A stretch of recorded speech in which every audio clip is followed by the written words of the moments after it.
정치권 목소리 알아보겠습니다. 민주당은 하루빨리 선고를 내려야 국격을 회복할 수 있다면서 즉시 파면을 촉구했습니다. 국민의힘은 민주당이 일당 독재의 야욕을 드러내고 있다면서 반발했습니다. 국회 취재기자 연결해서 알아보겠습니다. 강민경 기자.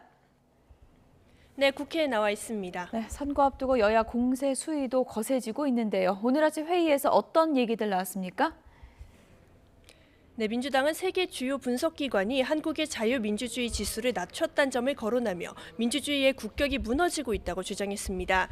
이는 독재 정권 뺨치는 윤 대통령의 폭정과 내란 사태 때문이라며 헌법재판소가 하루빨리 윤 대통령을 파면시켜야 한다고 목소리를 높였습니다.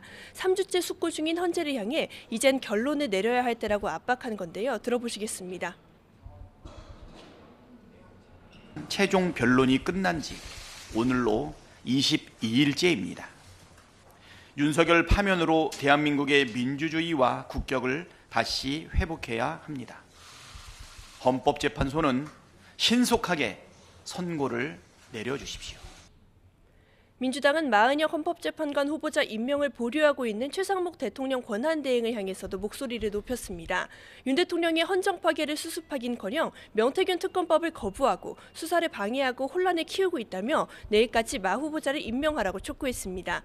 국민의힘은 이 같은 민주당의 행동은 독재자와 다를 바가 없다고 날을 세웠습니다. 특히 민주당 박홍근 의원이 발의한 정당법 개정안을 정조준하며 사실상 북한식 독재와 다름없는 짓이라고 반발했습니다. 이 법안은 대통령이 내란이나 외환 혐의로 형을 확정받으면 소속 정당이 정당 해산 심판을 받도록 하는 내용 등을 골자로 하는데 일당 독재를 향한 민주당의 야욕을 고스란히 보여준다는 겁니다. 민주당이야말로 내란 동조 세력이란 비판도 이어갔습니다. 민주당이 지난 총선 진보당과 선거 연합을 했다는 사실과 이재명 대표가 대북 송금 사건으로 재판을 받는다는 점을 근거로 들었는데 들어보시겠습니다.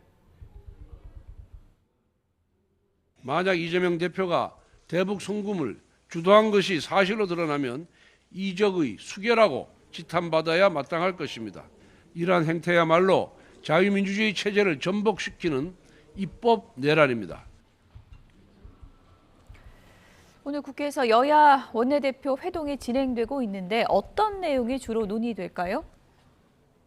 오전 11시부터 국민의힘 권성동, 민주당 박찬대 원내대표가 우원식 국회의장 주재로 만나고 있습니다.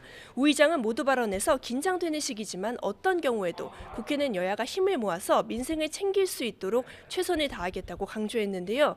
그런 만큼 이번 여야 국정협의회에서는 국민연금 개혁안이 주로 논의될 걸로 보입니다.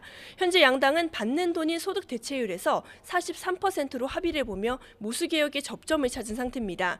하지만 여야는 연금특위 구성 시점과 재정 상황에 맞게 보험료를 조정하는 자동조정장치 도입 여부를 놓고 여전히 신경전을 벌이고 있습니다.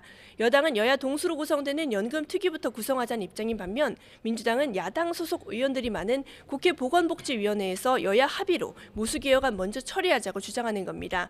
추가 경정 예산안 편성도 논의 대상이 될 전망인데요. 추경 편성 자체에는 공감대가 있지만 여당은 4월 초 정부안 제출을 목표로 협의를 이어가자는 입장입니다. 반면 35조 원 규모의 슈퍼 추경을 제안한 민주당은 이 금액을 다 받지 못하더라도 시기라도 앞당기자는 입장이라 조율이 필요한 상황입니다. 여야 원내대표는 모레 예정된 본회의 안건도 논의할 걸로 보이는데요. 주 52시간 적용 예외 조항 도입이 핵심인 반도체 특별법 처리 등 쟁점 법안을 둘러싼 접점 찾기를 시도할 걸로 보입니다. 지금까지 국회에서 YTN 강민경입니다.